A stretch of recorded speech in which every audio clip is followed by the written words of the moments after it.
Hello, what's up everybody? Thank you so much for joining us to once again another episode of the Lively Chats with me, Thembernator Lively, a show where we get to sit down with various people from different aspects of life, ordinary South Africans, and they get to share their life stories with us.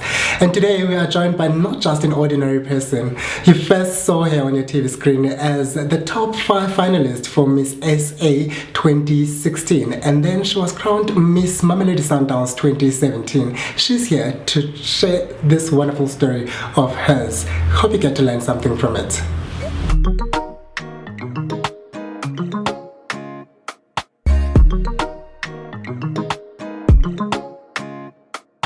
Purchase your tracks.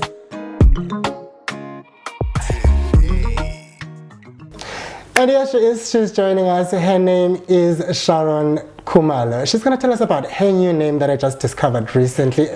Thank you so much for joining us today. Thank you for having me, friend.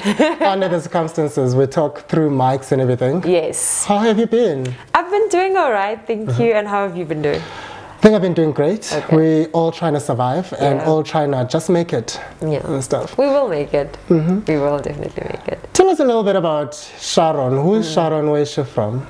So my name, like you say, the new name that you've just discovered, my name is Sharon-Rose Lehlohonolo Khumalo. I was born and raised in Mamelodi, grew up in Mamelodi all my life, up until my parents moved us up to the burbs. And I've been there ever since. I've been in Pretoria all my life, and I think one of the things that I wanted to do was get as far away from home as possible, but then I didn't go home like far enough away from home. Now I currently stay in Joburg, and yeah. Okay. And transitioning, a lot of people that move from Pretoria all their lives, they never really like Joburg.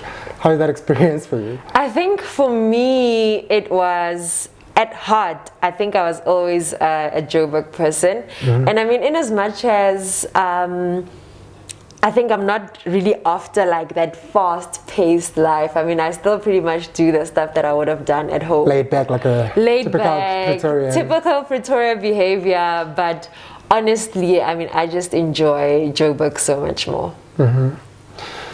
Growing up, where did you go to school? And I met you in tertiary. Yes. But where did you go to school? Take it a little bit back and to varsity and post-varsity. So primary school, I went to West End, which is in Sunnyside, Pretoria. Was it when Sunnyside was still Sunnyside, or the Sunnyside that I know now? I think pretty much it was relatively... I think it was still Sunnyside. Yeah, because I mean, this was the late 90s when I was in school. So yeah, I went to West End Primary School in Sunnyside, and then for high school I went to Hoërskool Hendrik Verwoerd. Goeie genade. Which now is actually Reetondale High School. That's in Gesina, so that's where I went to high school. Isn't that Gesina? Gesina. Okay, all right. And then varsity, I then went to the University of Pretoria. I actually went to tax wanting to be a vet. So that's when I started. And I think that's when we met in 2009, right? Yes. Yeah. And yeah, that's been it. And then I eventually graduated with a BSc in biotechnology. Okay. BSc biotechnology, science field, and versus the beauty model that you are now. How did that come about? So I think from the grade 9, I wanted to be a vet. No, not even grade 9, grade 5. Grade 5, I knew I wanted to be a vet. With ambitions. And then, so that was like my life goal and everything. And then when I got to high school, I was like, I want to be a model. I want to travel the world. I want to be a fashion designer. I want to be a superstar. I want to be a superstar. And my parents said no. Story of many black Yes. talented children. My parents said no. So the thing then they said, look, get a degree, and then after that you can pursue your own dreams. Whatever you want. Whatever you want. Because I mean, at the time it required, I mean, if I wanted to go deep into modeling, it would require that my mom take me to castings and gigs all the time, and she didn't have the leisure to do that, and she honestly just had to sit me down, and they said, look, Girl, we can't do this for you. So for me, then they just said, do it when you're able to. So, but the first thing then so that was like the agreement that we had. So I started studying at Tux, doing a veterinary biology, and then along the way I changed to BSc biotechnology. And then that is now, I just said, you know, by the time I actually got to model, I think I was much older and I wanted different things at that time, and it led me to this path that I'm on now. How do you separate the two? Like finding yourself on sets, on stages. You were top 5 finalists Top for 5 Miss SA, yes. And you were later crowned Miss Mamelodi Sundowns. You've appeared in various magazines, and we've seen you on Instagram. I follow you on Instagram. How do you separate the two? Where do you get the time to live this life and be a scientist and then be a model? Yeah, I think you learn how to compartmentalize different parts of your life.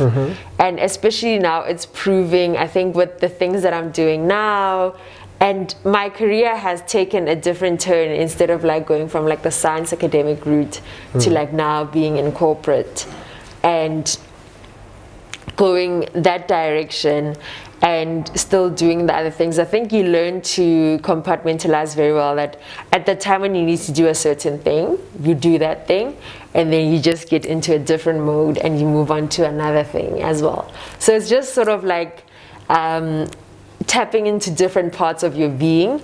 And I mean, I think for me, I'm not just one thing, you know, and I think everything serves its purpose. I mean, now I'm not doing as much model work as I then did or wanted to do. And I mean, I think for me, it was something that I also surrendered myself.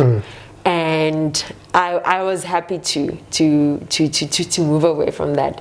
And I think even now I am so happy to even not necessarily be in front of the camera, even though sometimes the camera may find me. Yeah. But I don't really like now pursue that as much more.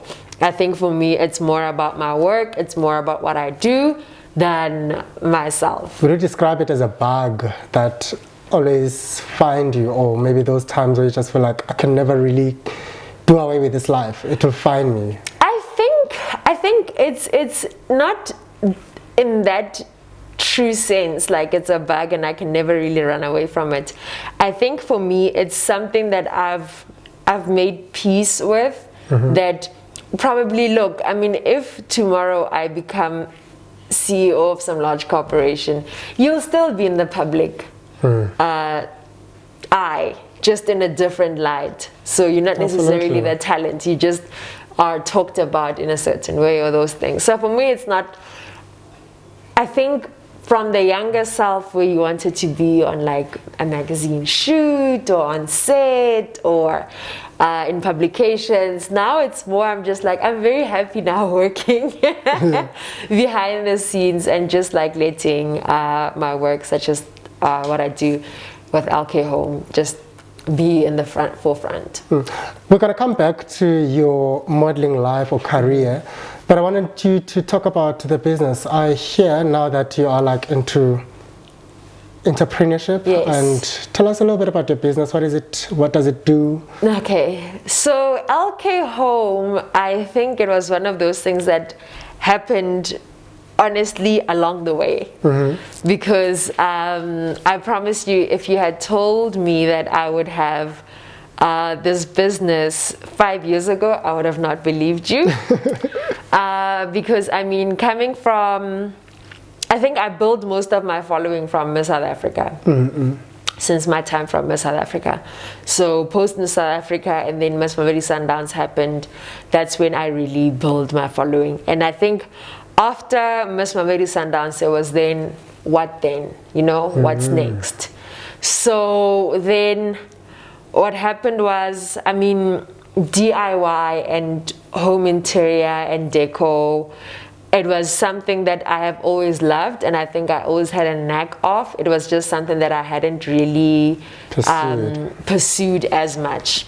So I mean, I remember my first project that I did was I made my own headboard at home from like scrap wood. Oh, wow. I had scrap wood from my dad's old wood, and I just put nails and everything together, and then I just made my old headboard. And I remember then after that I made a second headboard, and I made a coffee table when I eventually moved out of my parents' house that I took to into my new flat. And then I think that's when I started really There's something here. There's something here, you know. But even then, I wasn't really thinking about like there's something here. I remember even my Instagram profile was still very much about me at the time. It was not about like alcohol. And then over the years, then I just started. Then eventually I bought my place, and then that's when I decided, you know what, I'm going to decorate my place. And then when I decorated my place myself, I actually changed my social media. So to move more away from me as a personality and what I do with interior deco and design. And once I continued doing that, now people started asking me like, oh my goodness, this is so cool. How do you do this? How do you do that? And then that's when I started the YouTube channel. And then the YouTube channel took off like in a way that I never actually really expected it to. Because my first thing was like I did an apartment tour, and I said I'm going to be decorating the place myself. So along the way of me decorating my place, that's when I took everybody on the journey. So I think then over time, that's when I realized of the work that I was able to do from that. And then I just said I should actually just make a business out of this. So that's when I registered LK Home as just a business on its own. And then for like the projects, the things that I may sell or whatever it is, I'll do it through that. Interesting. Let's go back. So you talked about you growing your followers or your social media presence through Miss SA. There was a time that a lot of people that didn't know you before got acquainted to your face and to your other talents. Take us through that experience. How was it being part of that, and how did that come about? I think, so Miss SA, I always grew up wanting to be Miss South Africa. I think like a lot of girls grew up thinking they want to be Miss South Africa growing up. And it was that thing. I remember the first crowning that I remember seeing was 97 when Krishna Naika got crowned. And I said to myself, I was like, one day I'm going to be on that stage, you know? You spoke it to the universe. I put it out to the universe, and the universe always listens. So I said, one day I'm going to be on that stage. And over the years, then I always thought about like being like on Miss South Africa, and I wanted to take part in Miss South Africa. And then after that, then there was a time where I was like, oh my goodness, I don't like pageants. No, pageants really no. I was not a fan of pageants. And then when I was in varsity, just as I was finishing, we tutored grade 11 and 12 students with maths and science, and I was part of the group that tutored as well. So we tutored grade 11 and 12 students, and then I remember my friend telling me that to say, you know what, I think you should actually do it and enter for like Team Matric. That was the group that we called it at the time. And I was like, okay, it would be a nice way to push like education. And I think for me, education being so personal. And I mean, I've got like a very personal story in terms of education and especially tertiary education. And I thought, okay, let me do it. So that was 2014 when to enter for 2015. So I entered and I didn't get shortlisted. Oh wow! Okay. Yeah, that's so hard to believe. So I was like so heartbroken. I was like, oh my gosh. I mean, at the time I was in my final year of varsity, and then the following year again, I just said, you know what? Let me just enter again, and I entered again, and that's when I got shortlisted for Miss SA. And I really enjoyed the experience. The experience was great. It was like no other. We had a lot of perks. I can imagine. But yeah, I think it's also one of the places where I really learned a lot about being content and learning to be really self-confident, because I mean, here you are in a competition where you are constantly judged on the way that you look and the way that you present yourself, and you're up against 24 other girls. So it's not always glitz and glamour that we see. Yeah, I mean, look, I mean, I won't lie. It's very nice. You're living this very busy life of going to events every other day, and you have this and you have that, and you're always dolled up. And most of you have lived. You could say that. And look, it's nice, and I mean, especially if ever you enjoy that kind of life, and you're that kind of a person that really loves interacting with people and doing that sort of stuff, it's very nice. But I think it's emotionally taxing, because I mean, for you, one, to be in a specific, you need to be always on top of your game. That's exhausting. Like, you cannot have a down day, you know? You always need to be on top of your game. You always need to be looking a certain way. And your makeup always needs to be perfect, and your hair, and it's a lot. It takes a lot out of you. But other than that, I think, and also the pressure of competing with other girls. And I mean, like, look, the girls that make it to Miss SA, and I mean, just people in general, you cannot necessarily compare. So having to find yourself in comparison with other people is like really hard on your self-esteem. So, but I think for me, that was the time where I really learned how to be really content. You made it to the top 5, and unfortunately did not get to be crowned Miss SA, but that was not the end for you. You were then, a year later, got crowned as Miss Mamelodi Sundowns. How did that come about? So, I mean, I think I took notice of the pageant Miss Mamelodi Sundowns when I actually, when I did Miss SA. But I mean, I think for me at the time, I thought, you know what, because I mean, I was what, 25? In 26, so I knew, like, in terms of the pageant years, I had like literally 2 years left, you know. So and then age restriction. Yeah. Okay. Yeah. So in terms of pageantry, I mean, I knew I had 2 years left. So for me, I think Miss SA was a do or die situation, you know. So I mean, for me, I didn't really even consider it up until after I had not won. Like, truly considered it. I mean, but I remember thinking about it and thinking about entering. And obviously then when I didn't win Miss SA, I mean, I was heartbroken. I was really sad. And then a few months later down the line, you move on. And I remember that's when I got my internship with the company that I currently work at.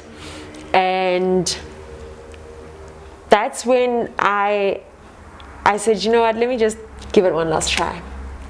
And because I mean, at the time then I was what, in 2016 I was 25, and then I entered, and then that's when I won in 2017 when I was 26, and then that was going to be it. While everybody was still celebrating you, like as Miss, also there's one thing that I know about you, quite very passionate about Mamelodi, and I don't really know the relation. Is that where that's where you grew up? That's where I grew up, yeah. You're very passionate about the projects, and I think that kind of brought you so close to actually get to serve your family directly. Yes. How was that experience as the reigning queen of? I absolutely loved it. I absolutely loved it because I think it's a different kind of a pageant. I mean, here you are being a brand ambassador for like a really prominent and successful football club. So that on its own is like super exciting. And I think for me also growing up from Mamelodi, it was also kind of like, look, if I were to win this would be like so meaningful that I mean like a girl from Mamelodi actually won the pageant, you know? So I think for me that was like really, really amazing. And I think, but I mean, the whole pageant as a whole, I really enjoyed it. And I think most of it all, I think the most fun I had was like being in the stands with the fans and especially like driving around with my car and everybody would be like, oh my gosh, Miss Mamelodi Sundowns, and so that kind of thing. So that was really amazing. I thoroughly enjoyed that. While everyone else was still celebrating you, like looking forward to what's going to be next for this girl. We first saw her on Miss SA, now she was Miss Mamelodi Sundowns, and then boom, newspapers. You had something that you felt like you needed to let out, come out. How did that story come about? When did you decide that now it's the time to share myself with the people that are following me? Okay, so I mean, I was born a girl, and I think then I was a late bloomer in terms of when my friends started getting their breasts and their periods. I hadn't gotten my period and my breast came in very late. But I mean, I grew up skinny and my mom is a nurse. So my mom said, you know, you probably just need to gain a little bit more weight. That's why. I think I can relate to that. Because my period had not come. And then after that, at the age of 21, I decided to then go to the gynecologist and actually find out why haven't I gotten my period. I mean, like I'm 21 and I still haven't started my period.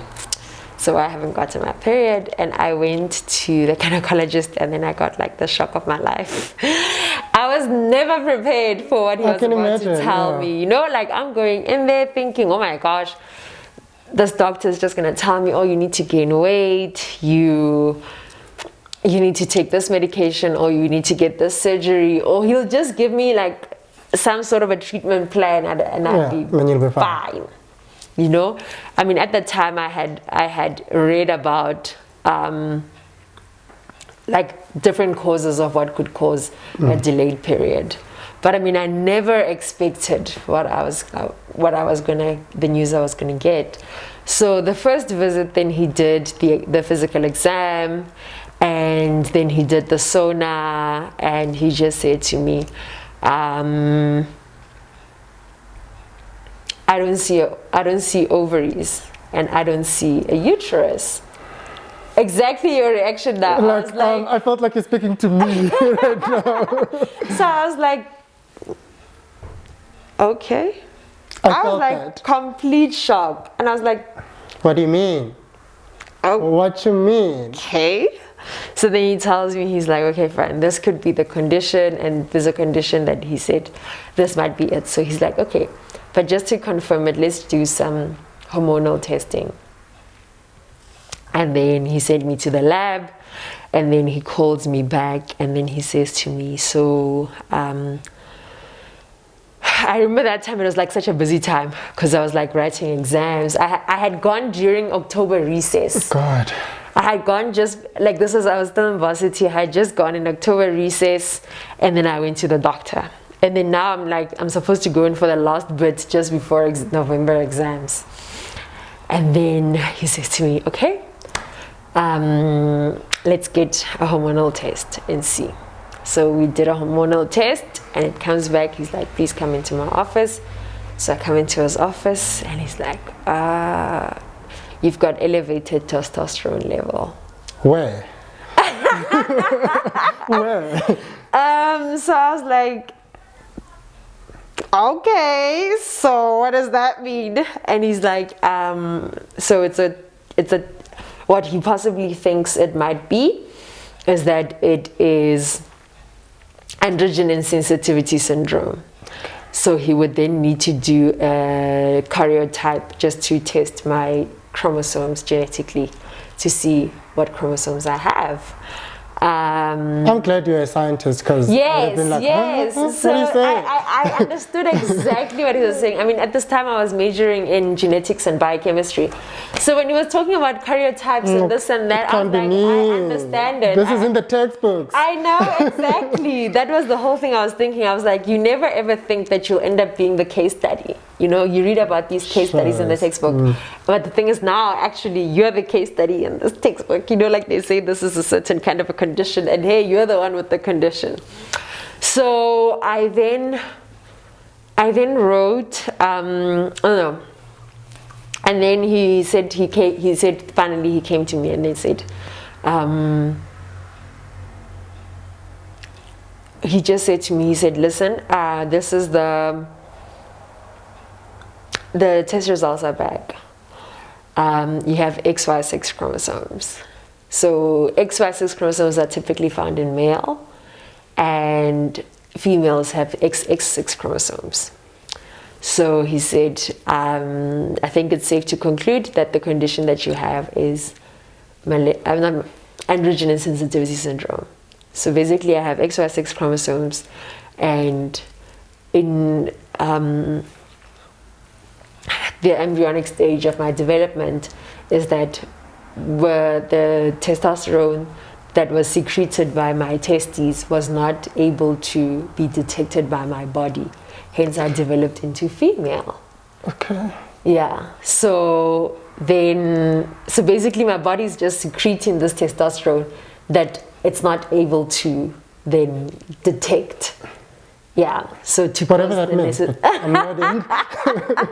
to cause the necessary changes, and that was it. And for me, I think I was like, you must have been devastated. You must have been. I don't even think I have the words to describe. Look, and I think I also wrote this in my blog where I said, it's like you grieve. You go through the 5 stages of grief. There's the denial at first. And I think I was in denial for quite some time. There was the denial where this just cannot be you. Like, there's no way. You know? Yes, you just like, there's absolutely no way. I remember I walked from, if you're familiar with Pretoria, my mom works close to Tshwane District Hospital. In Khazina. There by Dr. Savage Road. Then the doctor's office was in Mid-Forum. I walked that whole distance that day, the first day when I got the news. I was just like literally outside of my body, and I just walked. And I just like outside, like there's a bridge that I'm sure you had to cross, like where you're not scared. No, I was like, I took the whole distance through like city center. Up until the end of Dr. Savage Road, and then going down. And I was just so like, I couldn't believe it, you know? I could not like at all believe it. I was just like, what? But I think then there was the anger, and then you ask God, like, why me? And I was very angry, and then you just go through the whole emotions, and you go through all of them, and the thing is, up until you get to the stage where you actually finally come into acceptance. How did your family react to the news? Family beyond mom and dad? Yeah. Like your other immediate family or surrounding close family?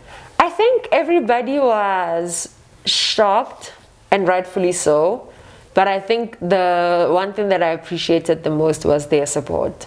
So it didn't change anything. It was still, I was still their daughter, their niece, and I was still Lehlohonolo, you know? There was nothing different where I felt like I was being treated differently. So no. And then the courage, Shaz, the courage to come and say, yes, I'm all this, that now society sees me as. But this is another part of me that I want to leave behind. Where did you get that courage, and how was the reception? I think when I did Miss SA, right, this I knew about myself. Okay. But I had not told anyone outside of like my best friend at the time, and I had not told so it was like my family and my best friend that knew at the time. And I remember when I did Miss SA, one of my biggest fears while doing Miss SA was people would find out. And the thing is, especially when it comes to the terminology such as intersex, but then also like having XY sex chromosomes, which are found in male, but you're female, and now you're in a pageant.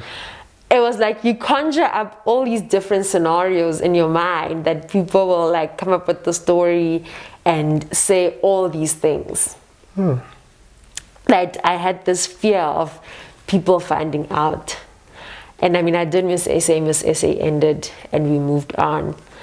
And I remember I had a discussion with one of my friends, and we were at lunch, and we were all talking. It was the three of us, and we were talking about LGBT, and then one of the level, the tone, and the information that she had around intersex people. I was like, no, that's not right, you know? And I was like, because for me personally, it hurts being an intersex person and speaking about intersex people in that way, and only because the person doesn't know. So at that moment, I was like, this does not sit right with me, you know? But I mean, I also said, you know what, no, intersex people do exist, and this is what intersex means. I just explained that to them. And then I remember then there was one Sunday, I think it was in May already, I was listening to a speech by Les Brown, and he asked, what is the one thing that you would do if you weren't scared? And I was like, I felt that question. I would tell people that I'm intersex. And that's what I wrote. I wrote it on my Instagram at the time, and I said, I'm intersex. And it felt like such a weight off my shoulders, because for so long I had the fear of somebody outing me, that now I took matters into my own hands. You're telling your own story. And I'm telling my own story the way that I want to tell it, you know? Like, don't feel sorry for me. This is who I am. And then I started, then a lot of people were asking me, so what is this? What does this mean? What does this? What does this mean? So then I was like, you know what, let me just write a blog. So I blogged about it. I wrote a blog, and I wrote 2 more pieces after that. And then obviously then after that, publications then got wind of it. I remember I did an interview for Glamour magazine. I did an interview at the end of the year for Glamour magazine. And then before the interview was published, I then became Miss Mamelodi Sundowns. So after this time, it had died down, this thing about me being intersex. It had died down, and people had moved on. And then I won Miss Mamelodi Sundowns. So then I had one of the journalists do a profile on me. Congratulations, you have Miss Mamelodi Sundowns. How do you feel? And all these things. And we moved on from that.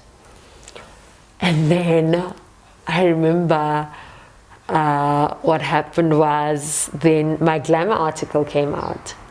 And then the same journalist caught wind of it. And she's like, but how? Why didn't you tell me about this? And I was like, but exactly how do you bring that up? You know, it's not like it's a secret, but I'm not exactly gonna be like, hey. You can't be labeled by that. Yes, like, there's more to you. Yes, I mean, at the time, the relevance of the interview was about Miss Mamelodi Sundowns. My glory.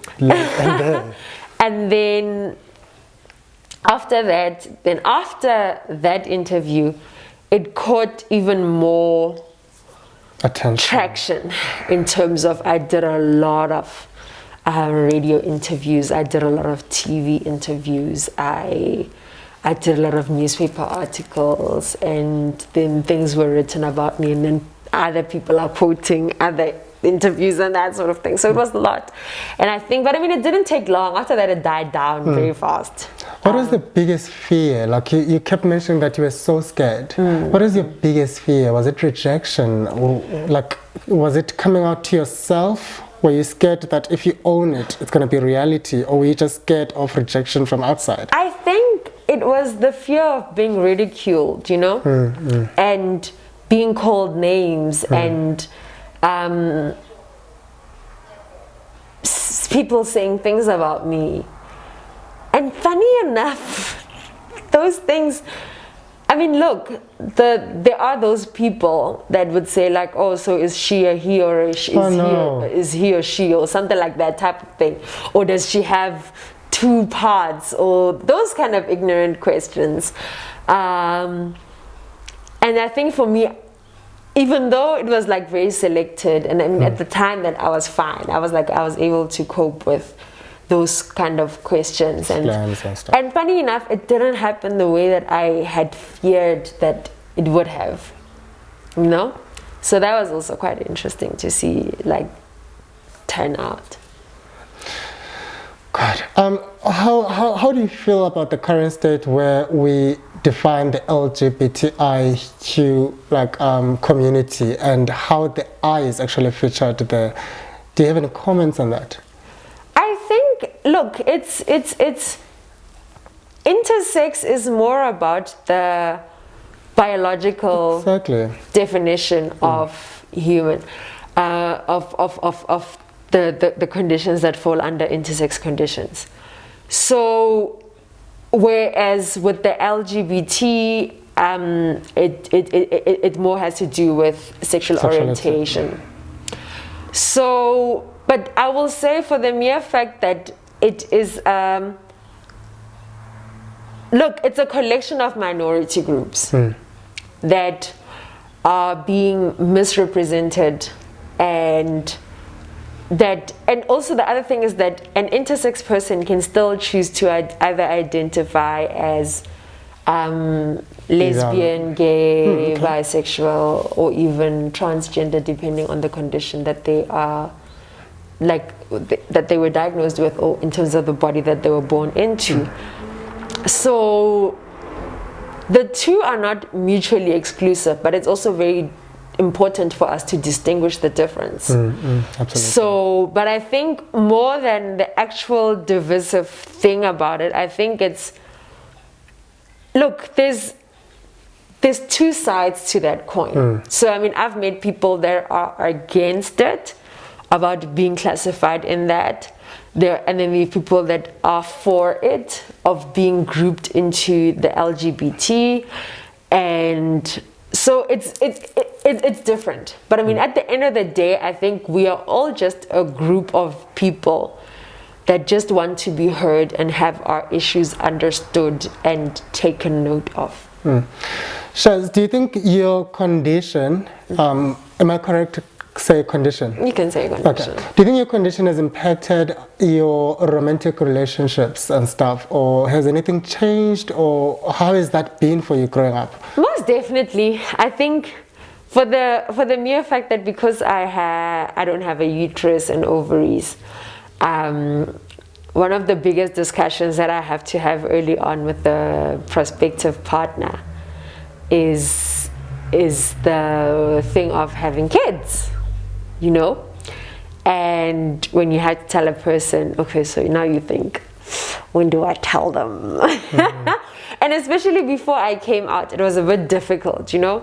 So now it's like, sometimes, and funny enough, then I'll meet people that don't know who I am or what I'm about, and you also then have to do this whole little dance, like, when do I tell them? How do I tell them? Do I just send them the link to my blog? Are they worth it?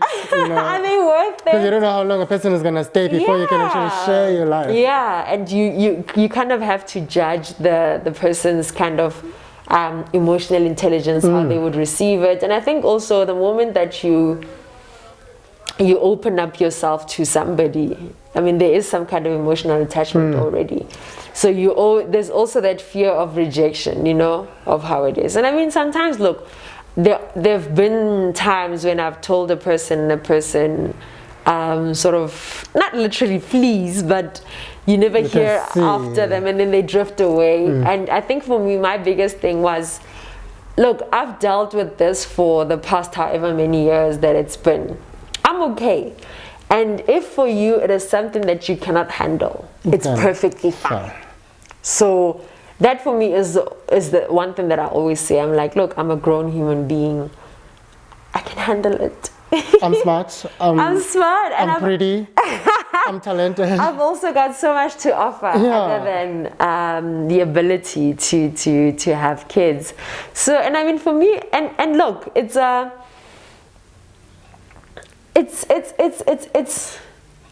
not everybody's cup of tea, if you can say so, for lack of a better expression. But I think for me, it's the one thing that I want is just be honest, and it's okay if ever you think you can't handle it. It's fine. Do you have any message to either parents that gave birth to intersex children? Obviously, some parents may never know this till they die. And some parents would know from the word go, and they make a choice for that child that this is what you're going to become. Do you have any words of wisdom, or just sharing from your own personal experience, any message that you would like to put out there, either to a child or to a parent? I think to the intersex person, I would honestly say, there is absolutely nothing wrong with you. Absolutely. There is absolutely nothing wrong with you. You are more than enough. You're worthy. You're beautiful. You were created in God's image. God didn't make a mistake when He created you. He knew exactly what He was doing when He created you. So don't ever feel like you're a mistake, because you're not. Amen. And I think for the parents, the first thing that I would say is, it's not your fault. It's okay. That's very important. It's not your fault. It's okay. And you're strong, and you can, and I think this is to both people, is that you're strong, you can handle this, you can do this, you'll get through this. The biggest thing is love. Love yourself, love your child, accept yourself, accept your child as they are, as the beautiful creation. You know? So just love. I think the best thing is that validation that you get from your parents, to actually get it and say, I love you just the way you are. That honestly means the world, you know. And then what role do you think society still has in making sure, or rather in impacting how people actually get to not come out or live their lives? Do you think that there's still more that needs to be done in terms of sensitization into the society? Most definitely. There's a lot of work that still needs to be done. I mean, I always say, like, I think I was one of the fortunate ones that when I was born, you couldn't have known that I was intersex. Some people were born with ambiguous genitalia, where choices and surgeries were made and surgeries were done on their bodies without their consent, and it hurts, you know, to see that still happening, especially because now with Bazathina Bantu, and also what the thing is, from a medical point of view, is that doctors may feel like this is the correct protocol, this is how you determine the gender of your child. For me, I'm just like, look, if the child's not dying and this is not a life or death situation, let the child grow up in their own body and decide for themselves. Choices for themselves. And make the choice. Because some people very much have grown up with their bodies the way that they are, and they never ever had issues with that, and they've grown to love their bodies, and they never want to change anything on it. So I would definitely say, listen, raise the child just the way they are, the way that they're born. You don't have to decide whether the child strictly has to be either male or female, because I mean there are intersex people out there. And then also now it's the public, I think the world in general, just read, educate yourself on these issues, learn and understand, because I think the biggest thing is that you find people have this strange nature, is that everything is out there up until it touches one of your family members. Then you're like, oh my goodness, what is this? Oh, now I understand. Now I can feel. No. Before it even gets close to you, read on that issue, understand it to be more empathetic. The story is beautiful. It's quite very inspirational. And we do have someone that is actually going to reflect on it and just give you, the viewer, a perspective in terms of what you can say, how you can actually digest it. I myself, as Netemba Sagati, or rather Thembernator Lively, there's not much that I can say, but we've got Mirror Talks with Zanele, and this is what she has to say about today's episode.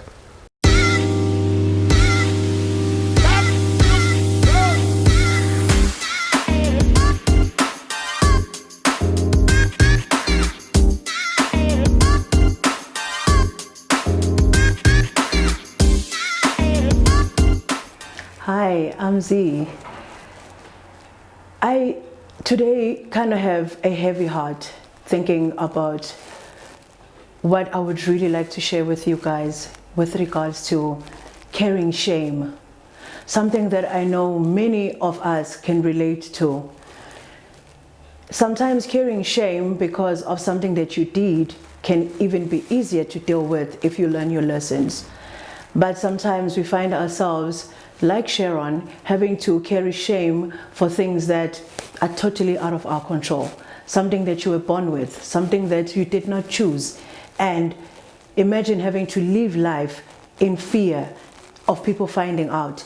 Living your life in fear of even accepting that this is your reality.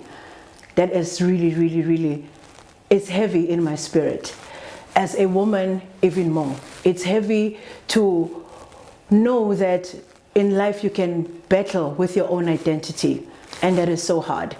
But what I would like for us to learn and for us to mirror from this is, don't stay in the dark. Do not stay in the darkness, because the power of darkness has power in darkness. That is why it is called the spirit of darkness. But if the minute that you come out of that corner, you come out of that fear and you shine light on it, it loses the hold that it has over you. Because you need to stay your own friend. You need to stay your own real friend in life, because this is the shame that you live with. This is something that you did not choose. But however, it is the reality of your life. Your life needs to continue. You are still a very blessed person, as you can see with her life. You still have dreams. You still have so much to offer in this world. But if you stay in that fear and you stay in that corner, you are robbing yourself. So never allow yourself to stay in secrecy. Let the secret lose its power by speak out. And speak out with no expectation. Speak out for yourself. Not speaking out for people to understand, not speaking out for people to accept, but for you to understand you, for you to accept you, so that whatever it is that you have that is life within you can be free to live, can be free to come out, and then you can live your best life. That was Mirror Moments with Z. She just reflected on what we've been talking about. I'm still joined by the most beautiful Sharon, Lehlohonolo Khumalo. Hope I get this right next time, because I always forget the name. Thank you so much for gracing us with the presence. Thank you so much for having me. This was amazing. I'm glad. People always take this discussion further. Where can they find you? Maybe I hope you don't mind if people maybe follow you on social media and they get to ask as much as you want. Maybe you can direct them to a blog and all of that. Do you want to share that? So you can just look it up. Okay. So on Instagram for LK Home DIY, my handle is @LK Home DIY, and my personal account is _Lehlohonolo_K.